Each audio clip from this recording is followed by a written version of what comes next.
Halo, selamat pagi semuanya. Selamat datang di Renungan BKSN dari kelas 10 Bahasa. Sebelum kita mendengarkan renungan hari ini, alangkah baiknya kita awali dengan doa. Mari bruder, Bapak Ibu Guru, dan teman-teman semuanya kita bersatu dalam doa. Dalam nama Bapa dan Putra dan Roh Kudus, amin.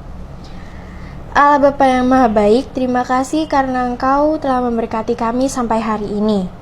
Saat ini kami hendak mendengarkan firman-Mu. Berilah pengetahuan dan bimbinglah hamba-Mu ini, agar apa yang Engkau firmankan dapat bekerja sesuai dengan kehendak-Mu. Buat kami anak-anak-Mu, bukalah hati dan pikiran kami untuk mendengar dan menerima firman-Mu. Kiranya firman-Mu ini dapat menjadi berkat bagi kami.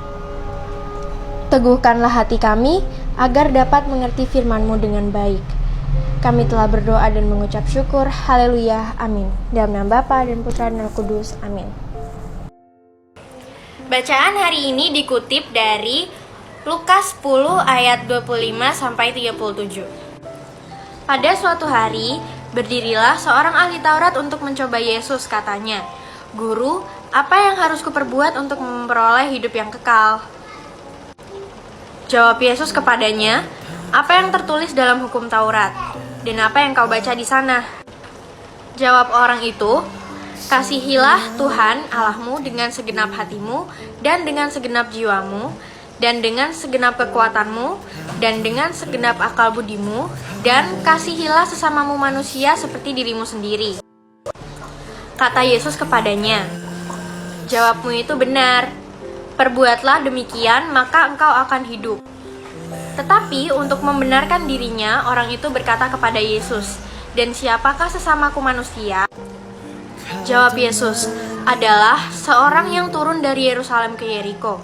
Ia jatuh ke tangan penyamun-penyamun yang bukan saja merampoknya habis-habisan, tetapi juga memukulnya, dan yang sesudah itu pergi meninggalkannya di setengah mati. Kebetulan, ada seorang imam turun melalui jalan itu. Ia melihat orang itu, tetapi ia melewatinya dari seberang jalan. Demikian juga seorang Lewi datang ke tempat itu. Ketika ia melihat orang itu, ia melewatinya dari seberang jalan. Lalu datang seorang Samaria yang sedang dalam perjalanan ke tempat itu. Dan ketika ia melihat orang itu, tergeraklah hatinya oleh belas kasihan. Ia pergi kepadanya, lalu membalut luka-lukanya. Sesudahnya, ia menyiraminya dengan minyak dan anggur.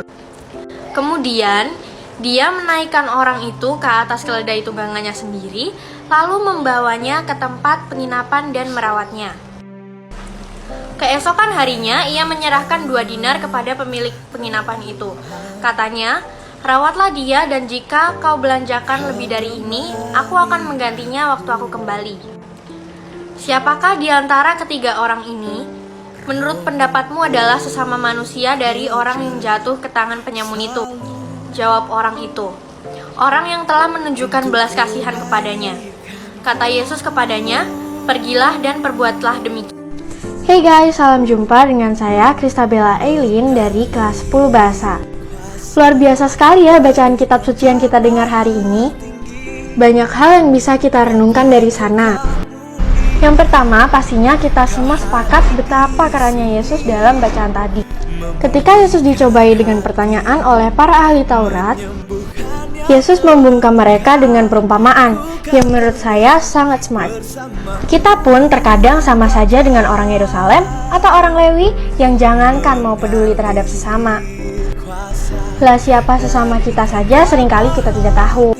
Terlebih di masa pandemi yang serba sulit ini. Masih bisakah kita mau melihat dan mengasihi sesama? Pandemi praktis merubah hidup kita. Kita harus memakai masker, menjaga jarak, mencuci tangan, dan lain-lain. Oke, kita harus menjaga jarak, namun hanya fisik kita yang berjarak. Kepedulian dan kasih kita haruslah selalu dekat dengan sesama kita. Selain itu, ada hal menarik yang bisa kita lihat dari bacaan ini. Kasihilah Tuhan Allahmu dengan segenap hatimu, dengan segenap jiwamu, dan dengan segenap kekuatanmu, dan dengan segenap akal budimu. Nah guys, terkadang kita, termasuk saya pastinya, terlalu mudah untuk mencintai dan mengagung-agungkan suatu hal yang bersifat duniawi. Tapi malah sebaliknya, kita sering tidak ada waktu untuk Tuhan. Contohnya, kita mungkin mengidolakan BTS atau Blackpink, Justin Bieber, atau siapalah itu. Lalu saking ngefansnya kita dengan mereka, kita rela memberikan waktu yang sangat banyak untuk Ayo kita mengasihi Tuhan dengan segenap hati kita, dengan segenap jiwa kita, dan dengan segenap kekuatan kita dan juga segenap akal budi kita. Dan mari kita mengasihi sesama kita seperti diri kita sendiri. Tuhan Yesus memberkati.